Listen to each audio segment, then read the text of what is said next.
Bem, queridos companheiros, queridas companheiras, eu quero começar cumprimentando o nosso querido ministro de Indústria e Comércio, Geraldo Alckmin, vice-presidente da República, minha querida companheira Janja, minha querida ex-presidenta Dilma Rousseff, o governador Cláudio Castro. Em nome de todos os ministros, em nome do Rui Costa, eu gostaria de cumprimentar todos os ministros e também da companheira Nelly Franco, cumprimentar o companheiro Gilmar Mendes, cumprimentar o Bruno Dantas, o Eduardo Paes, prefeito do Rio de Janeiro, a Terciana Medeira, presidenta do Banco do Brasil, nosso querido presidente da Petrobras, o Jean Paul, o nosso amigo Robson Braga, presidente da CNTI, o Josué, presidente da Fiesp, o nosso companheiro Moisés, presidente do sindicato, que eu fui presidente durante tanto tempo, companheira Luiz Mercadante, Pedro Moreira Salles, Trabuco, companheiros e companheiras. Na verdade, eu não precisaria fazer discurso hoje, porque já falou o presidente do BNDES e já falou o ministro da Indústria e Comércio. E, às vezes, eu fico com a impressão que sempre tem coisa para a gente falar quando a gente ouve os companheiros falarem. E eu não poderia deixar de vir aqui na frente lembrar a vocês que esse banco foi vítima de difamação muito grave durante o último processo eleitoral. E nós vivemos um momento no Brasil em que as narrativas, mesmo que mentirosas, valem mais do que muitas verdades ditas muitas vezes. Nós vivemos, nos últimos 4 anos, um processo de mentira translocada. Ou seja, era proibido se dizer a verdade e era muito importante mentir, quanto mais se mentisse, melhor. E esse banco foi vítima de muita mentira. A primeira mentira que se contou contra o BNDES foi a de que o BNDES nunca foi caixa preta. De tanto martelar isso na cabeça das pessoas, o banco teve que gastar 48 milhões numa auditoria internacional em 2020. E o resultado para a demissão dos caluniadores foi que nada foi encontrado de irregular nas operações, porque todas foram contratadas com critérios técnicos e garantias firmes, sob controle de dirigentes sérios de um corpo técnico altamente qualificado. E vocês sabem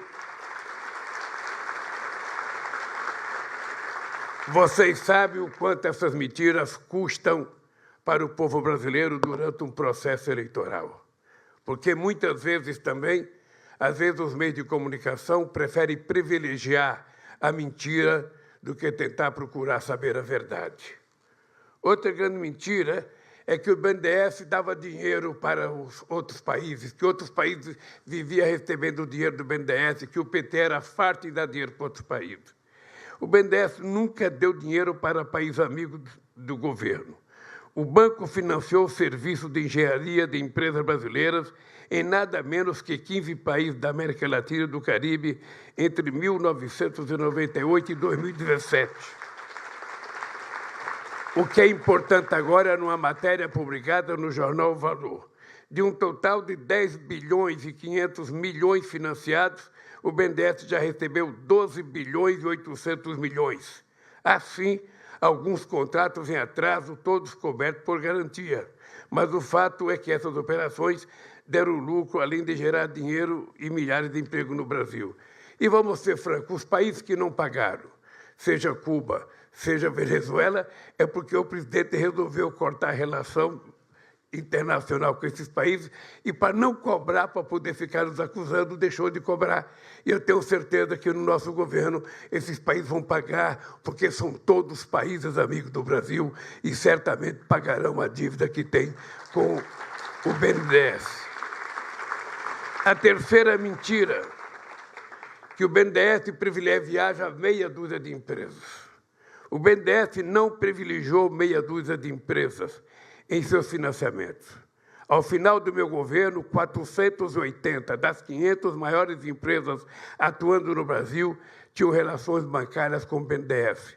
Empresas privadas, públicas e estatais, de diversos setores e até governos estaduais, embora em volume que é preciso aumentar significativamente, 97% do financiamento indireto por meio da rede bancária foram para pequenas e médias empresas. É só pegar o passado do BNDES para vocês perceberem que nós emprestamos ainda para muitas pequenas empresas, mas pouco dinheiro.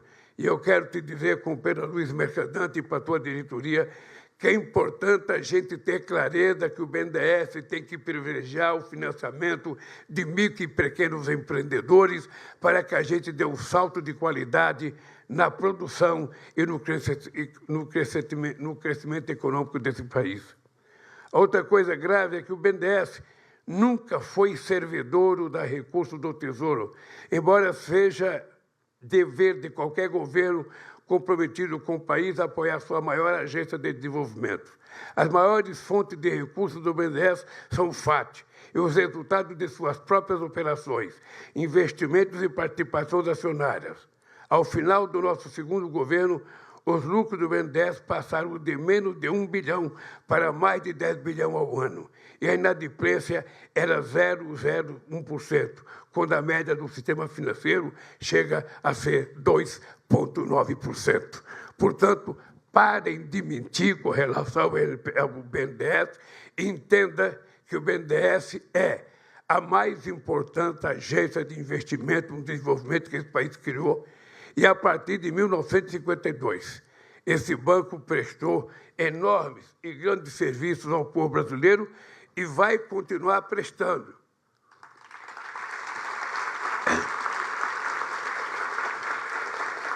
Eu digo sempre que tem algumas palavras que são mágicas na boca de todos nós, e a palavra credibilidade é uma palavra muito importante para quem governa, a palavra estabilidade é muito importante, a palavra previsibilidade é importante, a palavra responsabilidade fiscal é muito importante, a palavra responsabilidade social é mais importante ainda, e a responsabilidade política é mais importante. O importante é a gente saber qual delas a gente vai privilegiar. Aí é que é a arte de governar. É você, ao sentar na mesa, você decidir para que lado a balança vai pender em determinado momento. Se é mais importante uma dívida ou outra dívida. Quando, na verdade, se nós temos uma dívida fiscal de 20 anos, de 30 anos, de 40 anos, nós temos uma dívida social de 100 anos. Uma dívida social de 200 anos. Uma dívida social impagável. Impagável se a gente não colocar como prioridade essa dívida social. Vamos analisar uma coisa. Todos nós festejamos que, em 2012, o país saiu do mapa da fome que foi indicado pela ONU. Todos nós festejamos. Qual é a explicação de, 10 anos depois, a gente voltar a ter 33 milhões de pessoas passando fome? Qual é a explicação da gente ter pelo menos 105 milhões de pessoas com algum problema de ausência de proteína no corpo? Qual é a razão desse país ter sido a 6ª economia do mundo e ter voltado para a 13ª economia do mundo? É possível a economia crescer sem o povo crescer? É possível a economia crescer se o povo continua pobre e miserável? Sabe quantos anos faz que não aumenta o salário mínimo? 7 anos. É possível fazer com que esse país seja socialmente justo se a gente não aumenta o salário mínimo das pessoas? Se a gente fica brigando contra o piso dos professores, fica brigando contra o piso das enfermeiras? Afinal de contas, que país democrático nós queremos criar se a gente não consegue fazer com que as pessoas das camadas mais baixas consigam subir um mínimo de um degrau na escala social? E é para isso, meu caro companheiro Luiz Mercadante, que o BNDES pode prestar um serviço extraordinário. É para isso que o BNDES pode contribuir para fazer com que a taxa de juros nesse país caia do jeito que está. Porque eu vou dizer uma coisa para vocês, não tem explicação para que a taxa de juros esteja a 3,5%. Como é que eu vou pedir para o Josué fazer com que, sabe, os empresários ligados à Fiesp vão investir se eles não conseguem tomar dinheiro emprestado? E é engraçado, porque isso já faz quantos anos que a gente briga pela taxa de juros nesse país. Eu lembro de um dos maiores empresários brasileiros chamado Antônio Emílio de Moraes. Antônio Emílio de Moraes, toda a vida dele, ele levantava e ia dormir fazendo crítica à taxa de juros. O meu vice Zé Alencar, não tinha uma reunião de governo que o Zé Alencar não fizesse crítica à taxa de juros. E eu pensei, bom, agora resolveu tudo, o Banco Central é independente, não vai ter mais problema de juros. Lê de engano. O problema não é de banco independente ou banco ligado ao governo. O problema é que esse país tem uma cultura de viver com juros altos que não combina com a necessidade do crescimento que nós temos. Eu gostaria, depois de um dia, Luiz, de saber uma explicação por que acabaram com a TJLP. Por que acabaram com a TJLP? É para que não tivesse financiamento de longo prazo? Por que o BNDES deixou de ser um grande investidor e indutor do desenvolvimento e passou a financiar o governo? Para que financiar o governo? Eu poderia pegar aqui uma pequena tabela, só para vocês terem noção do que eu estou falando. Alguns sabem, mas alguns não sabem, é importante falar, só para as pessoas saberem o que aconteceu nesse país. Em 2002, o BNDES desembolsava 37 bilhões de reais, Aloysio. 37 bilhões para o investimento. Em 2010, 168 bilhões. Em 2013, companheira Dilma, 190 bilhões. Em 2021, apenas 64 bilhões. Ora, o BNDES é um banco de desenvolvimento. E a gente percebe que, quando ele investe, a economia cresce. Quando ele não investe, a economia não cresce. Eu fico me perguntando como é que nós vamos fazer a voltar investimento em obras de infraestrutura nesse país. A senhora está lembrada do PAC, companheira Dilma? A senhora está lembrada do PAC. A senhora está lembrada que, para as cidades que tivessem mais dinheiro e mais recursos, e para os estados, a gente fazia com que ele tomasse dinheiro emprestado no BNDES. E para as pessoas mais pobres, a gente financiava dinheiro do orçamento.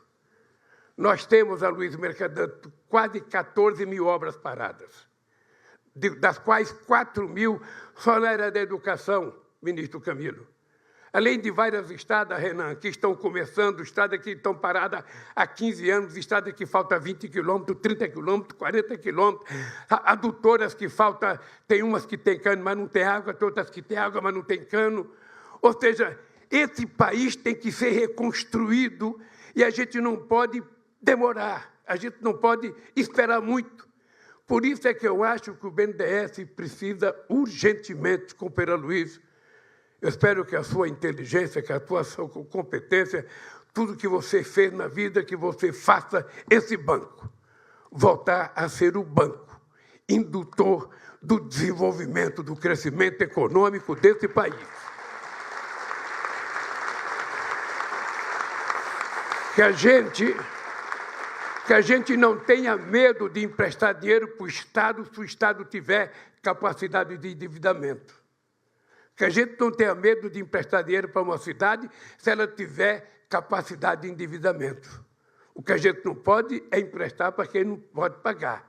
Mas se as pessoas tiverem condições, eu acho que esse banco, eu acho que o Banco do Brasil, companheira presidenta do Banco do Brasil, acho que a Caixa Econômica, acho que o BNB e acho que o BASA foram criados exatamente para isso, para fazer, muitas vezes, aquilo que o setor público não quer fazer ou não pode fazer. É para isso que nós criamos um banco. E quem tiver dúvida, eu queria lembrar que a crise de 2008, se não fosse o BNDES, esse país tinha afundado. E ele não afundou exatamente por causa do BNDES, que colocou dinheiro à disposição para empreender este país. E é por isso que nós fomos o último a entrar na crise e o primeiro a sair da crise. É por isso que, quando nós deixamos o governo, a economia crescia 7,5%, o comércio varejista crescia quase que a 13%. E esse país precisa voltar, porque se ele não voltar, a gente não sabe até quando que a gente vai segurar. Porque o que aconteceu no Palácio do Planalto, no Palácio da Alvorada, na Suprema Corte e no Tribunal, foi uma revolta dos ricos que perderam as eleições. Foi uma revolta de muita gente rica que não queria perder as eleições. Nós não podemos brincar, porque um dia o povo pobre pode se cansar de ser pobre e pode resolver fazer as coisas mudarem nesse país. E eu ganhei as eleições exatamente para fazer as mudanças que não eram feitas. Se nós conseguirmos decepcionar esse povo e o povo passar a desacreditar em nós, eu fico pensando o que será desse país. Esse país não pode continuar sendo governado para uma pequena parcela da sociedade. Esse país tem que ser governado para a grande maioria do povo brasileiro. Esse país, eu vi a felicidade dos funcionários do BNDES batendo palma para você. Eu não sei há quanto tempo eles estão sem receber aumento de salário, mas o servidor público federal, os servidores públicos federal estão há 7 anos sem receber aumento de salário. O salário mínimo faz 7 anos que não aumenta. A minha pergunta é, como é que a gente pode falar em estabilidade, previsibilidade, credibilidade, se a gente sequer cumpre o dever de reajustar o salário mínimo todo ano, não apenas de acordo com a inflação, mas dar um pouco do crescimento da economia quando ela crescer para repartir com o povo. Eu, Aloysio, estou botando muita fé na tua gestão no BNDES. Você não tem noção da fé que eu estou tendo em você, por isso eu quero que você saiba também da responsabilidade que você tem.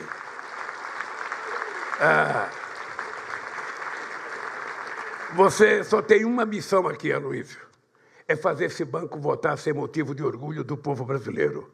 É voltar a fazer com que esse banco esteja de porta aberta para os empresários que precisarem fazer investimento em coisas novas, em novos empreendimentos, que esse banco esteja aberto para financiar se a iniciativa privada não quiser financiar. O que a gente não pode é ficar com o país paralisado como a gente está até hoje. A gente não pode. Esse banco não pode pegar dinheiro e devolver para o governo. Esse banco tem que pegar dinheiro, devolver para o governo, gerando investimento, gerando emprego, gerando renda e gerando melhoria na qualidade de vida do nosso povo. Essa, meu caro Aloysio, a tua função. E a tua função é muito mais grave, muito mais dura, muito mais penosa do que a festa da sua posse. Pode ter certeza que daqui a pouco começam os problemas e eu sei que você saberá resolvê-los. Porque se você não resolvê-los, eu e o Alckmin vamos ficar no seu pé até você resolver os problemas e ajudar a classe empresarial que precisa aprender a reivindicar, precisa aprender a reclamar dos juros altos, precisa aprender a reclamar, porque quando o Banco Central era dependente de mim, todo mundo reclamava. Era o único dia que a Fiesp falava, era quando aumentava os juros. Era o único dia. Era alguns dirigentes sindicais, tinha aqui alguns amigos meus, e a Fiesp, todo dia do cupom, ele falava do juro, todo dia do cupom. Agora, eles não falam. Eles não falam. No meu tempo, 10% era muito, hoje 3,5% é pouco. Então, é preciso, Josué, que vocês saibam, se a classe empresarial não se manifestar, se as pessoas acharem que vocês estão felizes com 13,5%, sinceramente, eles não vão baixar juro. E nós precisamos ter noção. E não é o Lula que vai brigar, não. Quem tem que brigar é a sociedade brasileira. Não existe nenhuma justificativa para que a taxa de juros esteja, nesse momento, a 13,5%. É só ver a carta do cupom para a gente saber que é uma vergonha esse aumento de juros e a explicação que eles deram para a sociedade brasileira. Tem muita gente que fala, pô, mas o presidente não pode falar isso, o presidente da República não pode falar. Ora, se eu que fui eleito não puder falar, quem que eu vou querer que fale? O catador de material reciclável? Quem que eu vou querer que fale por mim? Não, eu tenho que falar, porque quando eu era presidente eu era cobrado. Deus sabe quantas reuniões com o Guido Mantega, com o Meirelles, o povo xingando, a Dilma cobrando, não sei mais que mando, e a gente ia resolvendo. Agora, Agora é o seguinte, a sociedade brasileira precisa compreender que a economia brasileira precisa voltar a crescer. É urgente ela voltar a crescer. E só tem dois jeitos dela voltar a crescer. Ou a iniciativa privada faz investimento, e ela só vai fazer investimento se tiver demanda, ou o Estado incentiva a iniciativa privada a fazer, colocando ela primeiro a mão na massa. E eu acho que é esse o papel do nosso governo, é colocar a mão na massa para a economia voltar a crescer. E eu espero que todos vocês estejam juntos, porque vocês que bateram palma para Luiz Mercadante, funcionários, só vão ter aumento se esse banco voltar a emprestar dinheiro para o desenvolvimento, senão vocês não vão ter. Gente, um abraço, Luiz, boa sorte para você, que Deus te ajude nessa empreitada e que você tenha sucesso como teve em toda a sua vida.